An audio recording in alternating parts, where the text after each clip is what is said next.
Hammaga assalomu alaykum. Herkese merhaba arkadaşlar. Kuningiz qanday o'tyapti? Kuniniz nasıl geçiyor? Rostini aytsam, men biroz charchaganman. Turk tilini o'rgataman deb bu yo'lga chiqdim, lekin ba'zida kayfiyatim bo'lmay qoladi. Shuni yengilash uchun yangi dars tayyorladim. Umid qilamanki, siz uchun ham foydali bo'ladi. Endi darsimizga o'taylik. Do'stlar, bugun turk tilining en asosiy va eng muhim qoidalaridan biri ko'plik qo'shimchasi, yana so'roq qo'shimchasi va oxirida oddiy iboralarni o'rganamiz. Turk tili va o'zbek tili bir guruhga kirgani uchun bu mavzularni juda oson tushunasiz deb o'ylayman. Unday bo'lsa, biz darsimizga o'taylik. Do'stlar, turk tilida ko'plik qo'shimchasi lar yoki lar deb o'zgaradi. Men ularni siz uchun yozaman shu yerga.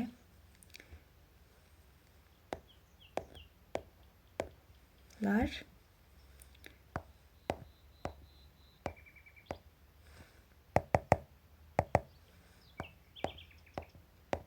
lar. Nimaga lar deb o'zgaradi? Nimaga faqat lar qo'shib aytmaymiz? Chunki turk tilida unli tovushlar uyg'unligi, unli uyumu degan narsa bor do'stlar. So'zning oxirgi unli harfiga qarab qo'shimchani tanlaymiz. Qoidamiz nima? Agar so'zning oxirida qalin unli harflardan a, I, o va u bo'lsa, biz larni ishlatamiz. Yo'q, agar oxirida e, i, va u unli, ingichka unli tovushlar bo'lsa, lar qo'shimchasini ishlatamiz. Bir nechta misollar yozaylikmi? Rangni tanlab. Misol bu yerga yozay. Mashina. Mashina turk tilida araba. Mana oxiri harfimiz a bo'lganligi uchun bunga biz lar qo'shimchasini qo'shib aytishimiz kerak bo'ladi. Yana boshqa bir misol. Mana daraxt. Turk tilida daraxt ağaç bo'ladi do'stlar. Mana ağaç oxiri harfi unli tovushi a. O'shanda biz larni qo'shib aytamiz. Ağaçlar. Ağaçlar, arabalar. Yana o'ylayapman. Shu yerga yozaman.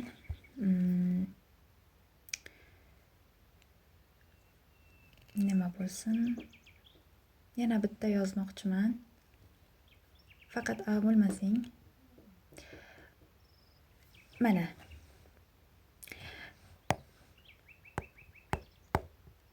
Ordu.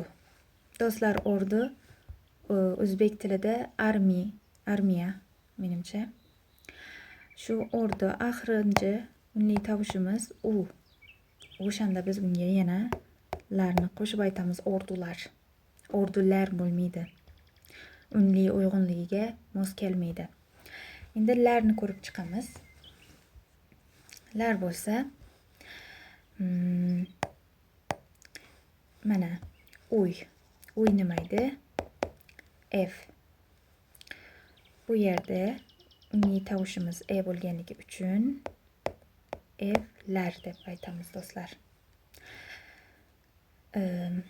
Yana boshqa bir misol beraman. O'quvchi, talaba, o'quvchi. Qarang, oxirinchi unli tovushimiz i bo'lganligi uchun biz yana lar qo'shimchasini qo'shib o'quvchilar deb aytamiz. Evlar, o'ranjilar. Bitta yana beraman.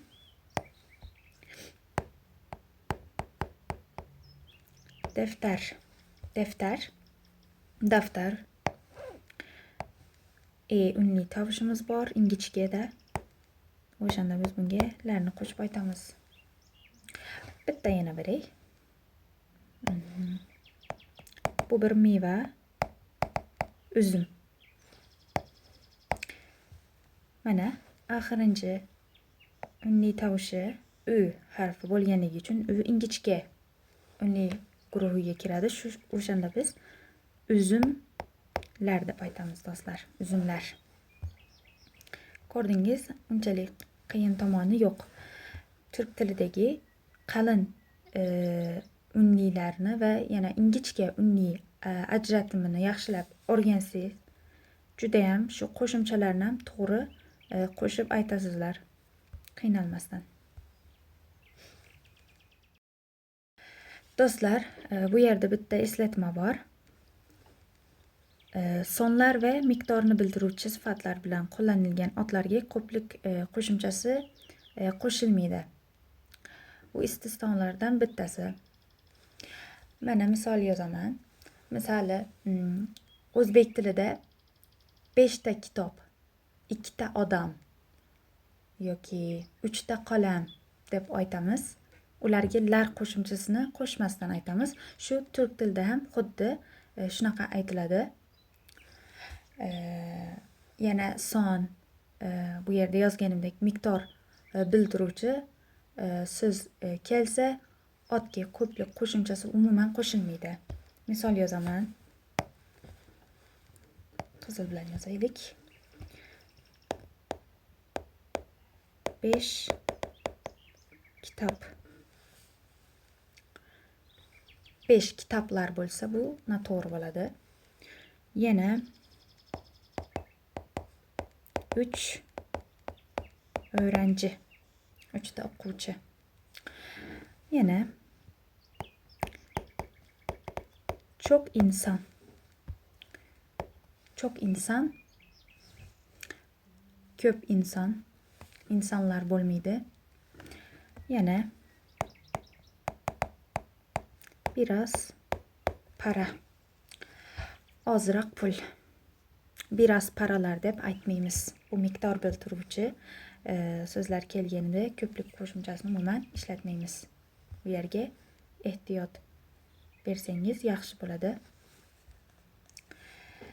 Yana do'stlar, bu yerda ko'rganingiz yana ikkinchi eslatmamiz bor. Chet tildan kirib kelgan ba'zi so'zlarga ham umuman